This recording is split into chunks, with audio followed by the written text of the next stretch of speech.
All right. Hi, John. It's great to see you. And would you just go ahead and introduce yourself for the viewers? So my name's Jon Portman. I am the writer and director of Malady of Mine. All right. Well, thanks for being here, John. I'm really thrilled that you submitted your work to this year's Supernova. Malady of Mine happens to engage me in quite a few special ways this year. It's beautifully composed animation that seems to explore a variety of methodologies and techniques and that span from digital to traditional, which is something that always excites me greatly. It also happens to reference painting in ways that also resonates within my deep past and continued interest in the visual arts. And I'd like to hear more on that subject from you, but let's start with how your work is one of the only shorts to appear at Supernova that has some precedence to it from previous year's festivals, namely your relationship with Camilla G and her digital painting that was screened as part of our silver screen, silent screen project last year. So tell me a little bit about that. Where things started from you with this, and how that does relate to Cammie's work. Yeah, of course. So I've known Kami for a while. We actually met when we were studying in Copenhagen back in, must have been 2011 or 2012. And I've been a huge fan of her work forever. And I started writing this film about 2 years ago. And I knew that art was going to be such a central component of it. And as I was, as I was writing, it became clear that the main character was a painter.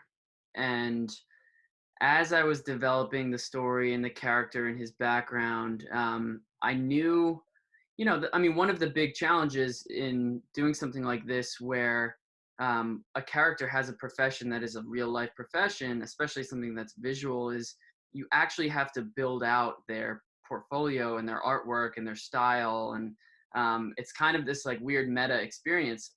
And so I made the decision early on that I wanted to, instead of just creating like a whole body of artwork, which, it would have been just very mediocre if it was coming from me. I decided to pick a real artist. And it's funny because Camila she had reached out to me like right around when I was in the time in the script writing process of like figuring out what the art was going to be. She brought the Supernova Festival. She sent me a message saying like, hey, like, I'm planning on submitting again to this festival. It's a really cool festival in Denver. I was wondering if you wanted to work on something.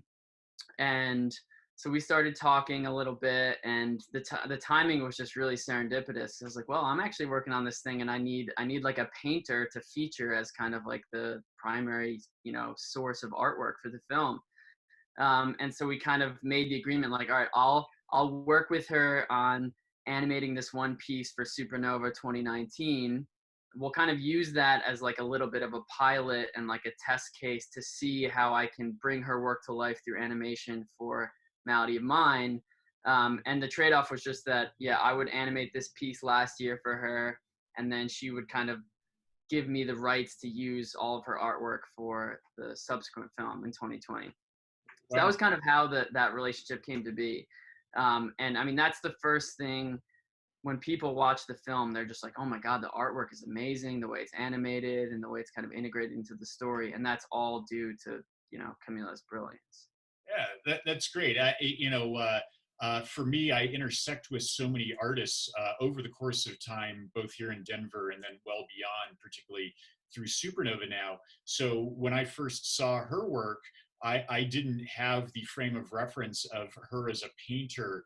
And my impression was that she was doing digital painting, which is something that over the last few years I've become really enamored by this idea that painters might be shifting into looking at digital tools to create moving paintings. There's certainly artists that are focused singularly on that concept, whereas others have that as part of their practice currently. So with Cammie, when I first saw her work, I was like, oh wow, this really fits something within our trajectory that has always been there from the start, even preceding Supernova by many years. And then it wasn't until last year that I actually saw one of her paintings firsthand because I got to jury a show for Redline, and I'm like, oh wow, that like it was a transcendent moment for me. So it really does bring it full circle back now to see it in your work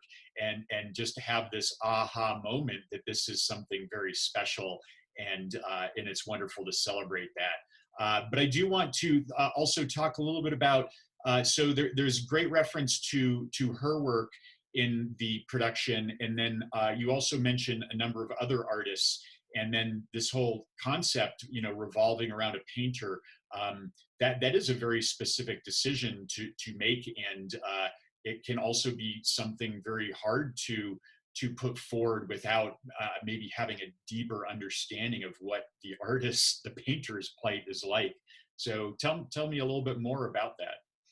Yeah, so I think I may have been a painter in another life. Growing up, that was always something that I was really into. It's kind of how I got into fine art, was through, drawing and then painting, and specifically oil painting. I've since given up on that dream. But I've just, a lot of my heroes are famous painters, and there's always just been this kind of romantic, notion about especially being a painter now, I think, because, when you think about some of the more notable painters, there's not many that you think that are like currently practicing as like the biggest artists around. Like most of the more notable artists of today's age are working in more complex mediums. They're doing more digital work, installation stuff. But just traditional painting on canvas, there are some amazing artists out there today who are still doing that. And the idea of that being your livelihood in today's day and age is just such a cool concept to me, and something I wanted to explore. And so I have friends like Camila and some other friends whose work is also featured in the film, as you mentioned. I was building the sets out, and I wanted to hang things on the walls. I wanted to have artwork and stuff. So I reached out to a couple other friends and said, like, hey, can I just like stick your actual painting in the 2D background of this animated set, or in the doctor's office or things like that. So if you watch the film, you'll see there's like a few notable artists that have their work kind of like positioned around the buildings and things like that.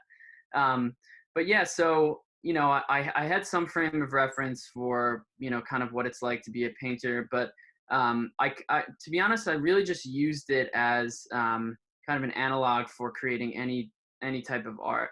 And one of the main themes that I explore in the film is the concept of how what we're creating is often reflecting some inner pain or turmoil that we hold inside, and the kind of dangers that can occur when we go a little too far in pushing the limits in terms of like what we can actually withstand personally. And I think that what I loved about, I knew I wanted to do something very tactile, and yeah, I love the idea of just the visual of a painter holed away in their studio, like covered in paint, with like canvases strewn about, and just like all the different palettes that have various ones have dried up, and there's other, so they're kind of, it's just like a messy, very hands-on medium, and I was very intrigued by how that would translate to the type of animation style that I use. So that's kind of how I landed on choosing a painter for that. Sure, absolutely. Well, from a standpoint of your background, or just your own personal story, are there? It seems to me to be a piece that has some amount of personal reflection, but I don't know if that's the case, or if just that concept is one that you wanted to explore, because it is very rich. It touched me greatly, and one of my base level thoughts is it that difficult to have a normal relationship with someone who's not involved in the arts? If you're in the arts, and that's something that has affected my life, I think affects a lot of people's lives, and that's a very that's very heavy. Yeah. No, it is certainly something that I drew from things I've experienced in my own life. Again, as you allude to, being involved in the arts, it's difficult to be partnered with someone who's not. And my fiance, for example, is a doctor, and so we have very different livelihoods, and we have very different, you know, day to day. You know, she'll come home from like a 12-hour shift. She's a pediatrician. She'll come home from a 12-hour shift where she's literally like reviving babies all day. And I'm sitting there like drawing a dog taking a shit or something on my iPad. And I'm like, it's just, and she's like, oh, like, you had a busy day too. I'm like, yeah.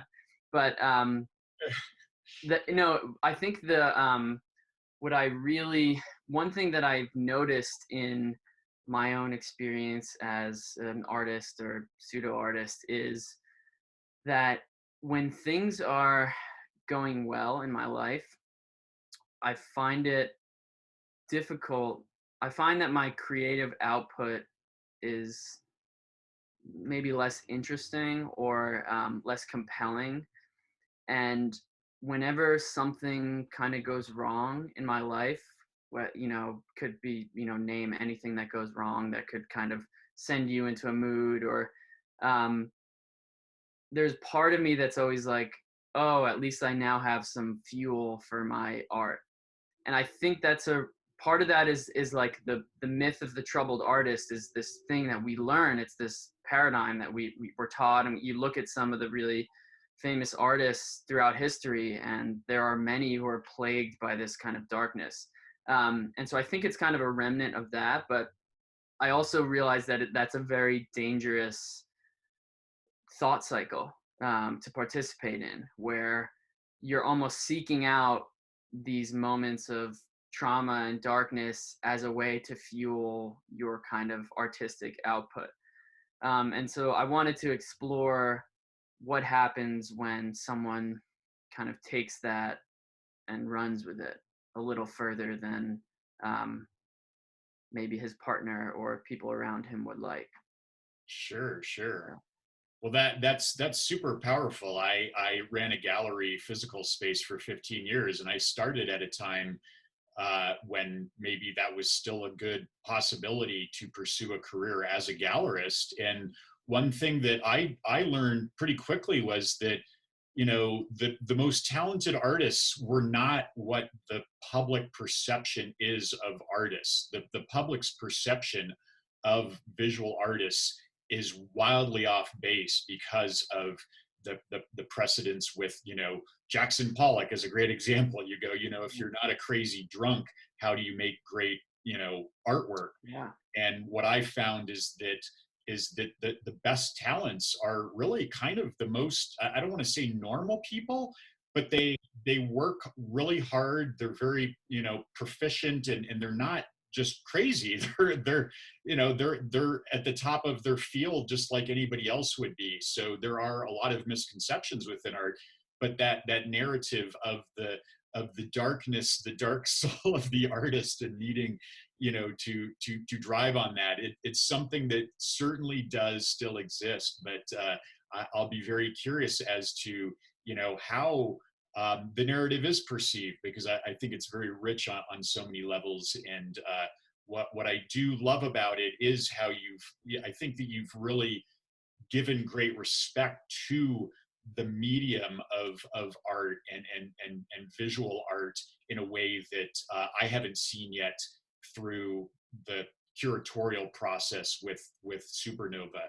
There's so many ways to approach digital techniques in animation, but you've drawn everything together in a way that I think is a really nice homage to something that sidesteps the medium, and really plays into something potent. Oh, thank you. Yeah, I mean, one of my favorite parts about writing and producing films like this is kind of getting into the weeds with the details of, you know, like, what does a day to day look like for someone who's a painter? What does their studio look like? What is like their palette look like? You know, how do they prep their canvases? Like all these little things. Um, that just kind of make the story feel a little more rich.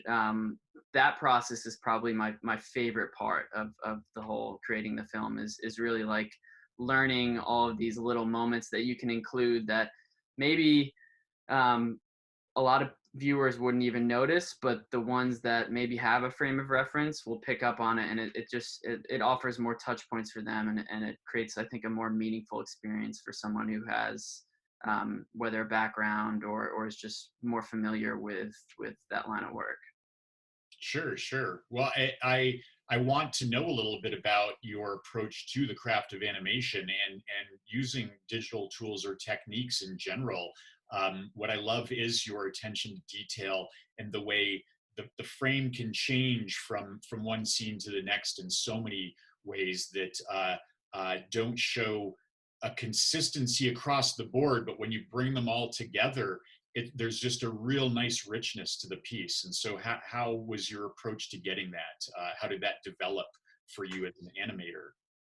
Yeah, so I'm kind of a generalist as an animator. I don't even really consider myself an animator. I kind of just am. I can stitch together enough little digital tools to make. I mean, I guess that's just what animation is. But um, like I'm not a great traditional animator. I'm a good compositor, but I have like enough knowledge to know how to bring all of these disparate things together. And when you have, so I worked with this, I worked with Camila. I worked with this really great background artist who created kind of like the main landscape for the piece. And when you're blessed to have such quality source material, um, you know, bringing it to life is really the easy part. But what I like to do is I like to take it is kind of like a mixed media approach. Like I'll use a combination of actual photography, whether it's for a texture or for the painting or for other things, with these very kind of vector illustrated characters and these hand illustrated sets. And what I love is kind of finding a way to rectify all of these seemingly different little motifs into a comprehensive, cohesive piece. And um, some of my favorite filmmakers use, you know, they vary the shot type like very frequently. One of my favorite things is pulling together source material that on the surface might seem like it wouldn't fit, and then finding these kind of creative ways to um, combine everything in a cohesive way. For example, we have um, there are a couple different cutaways in the film where we show the disease kind of taking over the heart and the chest cavity. And I was like, oh well, that's a really cool opportunity to try a completely different animation technique to represent that, because it's not really happening in the world. It is this abstract shot, and so I wanted there to be like a little bit of a cue for viewers. It also just kind of like it shows you how much the disease is progressing, and so you kind of have like a frame of reference for that. But um, I have a friend of mine is this amazing, like really technical 3D animator. And I showed him a little bit of artwork that I was working on at the time, but I was like, I just want like a really grotesque, like beautiful three-dimensional heart chest cavity.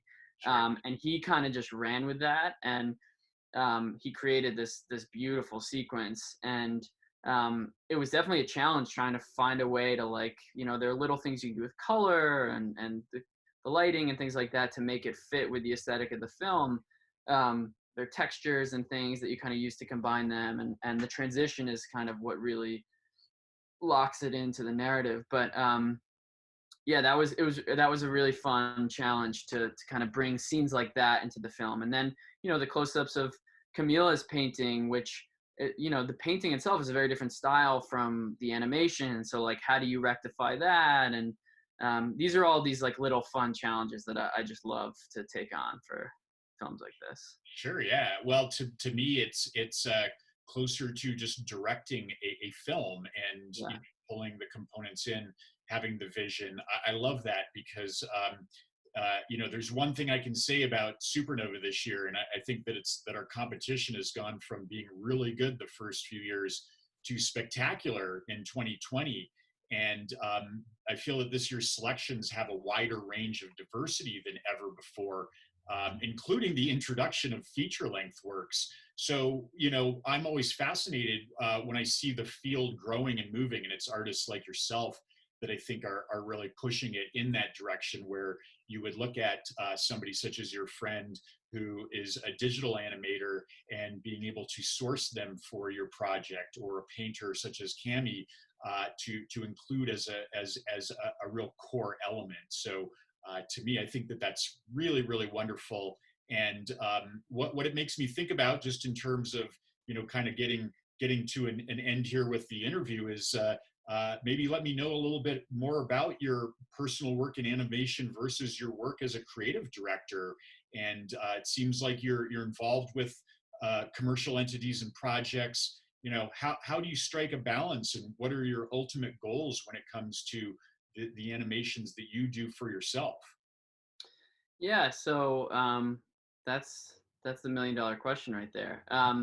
So just to give you some background, so I was working as a creative director primarily in marketing and advertising for the last 6 or 7 years.